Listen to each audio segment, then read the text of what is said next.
Кандайсыздар? Бүгүн ушундай жаман нерсе менен баштайын деп атам. 2-3 күн мурун эле, 2-3 күн эмес, 1 жума болуп калдыбы, садиктен ошол балдарды уруп атканы боюнча видео тараган болчу. Ал прям 100% доказательствосы менен болчу да. Камерага тартылган, как положено, башка көзгө чапкылап, бурчка тургузуп, башка наказание кылып койгонучу. Ага чейин дагы бул нерсе көп жолу болгонун ошол нянясы тартып чыгарбады беле. Берген тамак аштарын жөн эле сууга эле картошка салып коюп берип аткандарын. Анан ошондо да видео тартайын деп, мына деп тарта элек болчумун, бирок бул случай вообще жүрөккө эле тийди да, анткени бул жерден садиктен кыз чарчап калыптыр, кайтыш болуп кетиптир да. То есть группадагылар айтыптыр, столдон жыгылган деп, экспертиза боюнча удушение болгон дептир да. YouTube'дан ушул видеосун көрүп калдым. YouTube'дан сиздер да көрсөңүздөр болот, ушул названияны жазыпчы.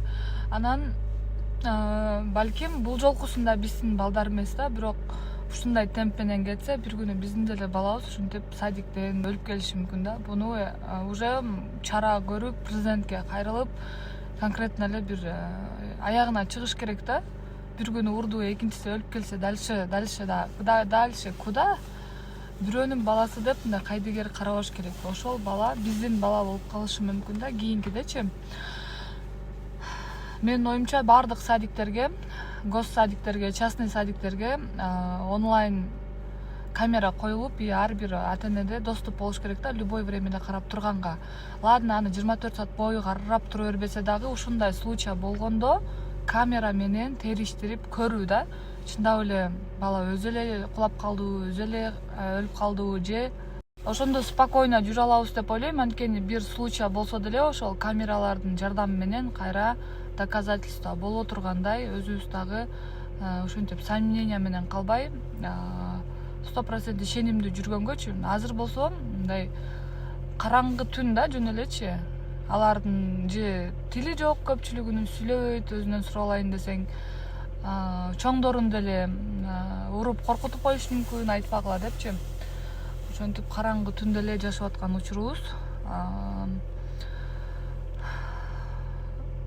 Аягына чыгыш керек деп ойлойм. Бул видеону көптөргө таратып, көбүрөөк комментарий калтырсаңыздар, бул рекомендацияга чыгат. Бул нерсени президент көрсө, ал бир эле приказ берип коет да туурабы, бир эле приказ берсе, камера коюлсун деп, камера коюлат деген ойдомун. Бул эжеке дагы айтып атат, мен башында несчастный случай экен деп эле ишенгем, ошентип ойлогом депчи. Анткени воспитательдердин айтуусу боюнча түшкү уйкуга уктаган боюнча турган эмес деп айтыптыр да. Скорыйлар деле ошол садиктен эле бул кайтыш болуп кеткен деп айтыптыр. Уже больницага келгенде ал жансыз денеси келген депчи. Анан эртеси садик иштебейт, балдарыңарды алып келбегиле деген сообщение келиптир группага. Эмнеге десе, анан ошол жерде башка балдардын ата энелери жазыптыр. Менин балам садиктен бир кыз столдон кулап кайтыш болуп кетти деп. Бул бир болуп атабы? Сөздөр эмеге дал келбей атат да, уктаган бойдон кайтыш болду дегенге дал келбей атат. Экинчиси столдон кулап ошол жерден таулуу жерине тийип калганбы же ошентип кайтыш болгону дал келбей атат. Үчүнчүсү экспертизадан удушение болуп атат да, бул дем жетпей, өпкөсүнүн баардыгы немелер жалып калган экен. Ошол аба жетпестен кайтыш болду деп ал жактан чыгып атат. Еще ал кан кузуптур да, мындайынан.